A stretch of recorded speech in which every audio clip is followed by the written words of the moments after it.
അങ്ങനെയുള്ള രണ്ട് കന്യാസ്ത്രീയാ ഇവിടെ ജയിലിൽ അടയ്ക്കപ്പെട്ടിരിക്കുന്നത്.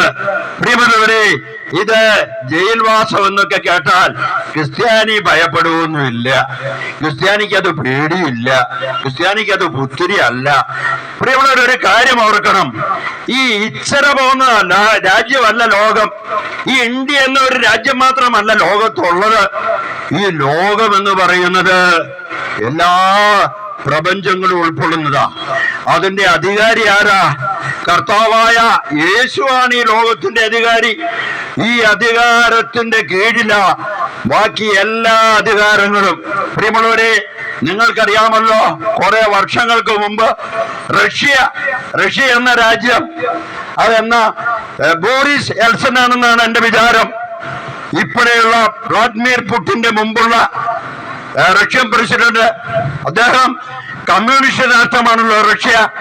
അവിടെ എന്താ? ദൈവവിശ്വാസമില്ല, നിരീശ്വരവാദം. ഈശ്വരൻ എന്ന ആശയം ലോകത്തിൽ എവിടെയെങ്കിലും അവശേഷിക്കുന്നുണ്ടിടത്തോളം കാലം അത് നമ്മുടെ ഇസത്തിന് ഭീഷണിയാണെന്ന് പറയുന്ന കമ്മ്യൂണിസ്റ്റ് രാഷ്ട്രമാണ് റഷ്യ.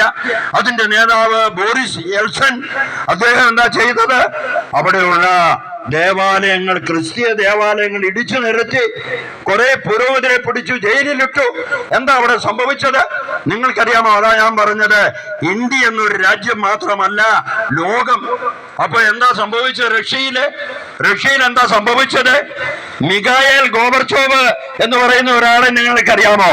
എന്താ മിഖായേൽ ഗോർബച്ചോവ് ഉത്ഭവം? എന്തിനാ വന്നേ? റഷ്യയിലെ ഗ്ലാസ്നോസ് പെരിസ്ട്രോയിക്ക എന്ന് പറഞ്ഞ ഒരു നയവുമായിട്ട് ഗോർബച്ചോവ് രക്ഷപ്പെട്ടു. ഗോർബച്ചോവ് വന്ന് അവിടെയുള്ള പള്ളികളെല്ലാം പുതുക്കി പണിതു. അവിടെയുള്ള പുരോഹിതരെല്ലാം ജയിലിൽ നിന്ന് പുറത്താക്കി, ജയിലിൽ നിന്ന് പുറത്തുവിട്ടു. ഇവിടെ ഈ ലോകം എന്ന് പറയുന്നത് ഇന്ത്യ അല്ല. ലോകം ദൈവത്തിന്റെ കീഴിലാണ് അധികാരങ്ങള്. പിന്നെ രണ്ടാമതൊരു കാര്യം കൂടെ പറയാം. പ്രിയമുള്ളവരെ, യോന എന്ന് പറഞ്ഞ പ്രവാചകനെ കുറിച്ച് നിങ്ങൾക്കറിയാമോ? യോന പ്രവാചകൻ ആരാത്? ഒരു പ്രവാചകനാ. ആ പ്രവാചകനെ ദൈവം എങ്ങോട്ടാ അയച്ചേ?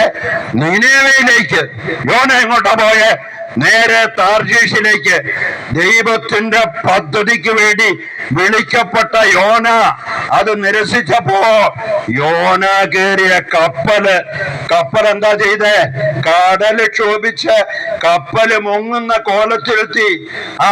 അപ്പൊ യോനായെ പുറത്തെറിഞ്ഞപ്പോ മാത്രമാണ് കടല് ശാന്തമായത്. പ്രിയമുള്ളവരെ,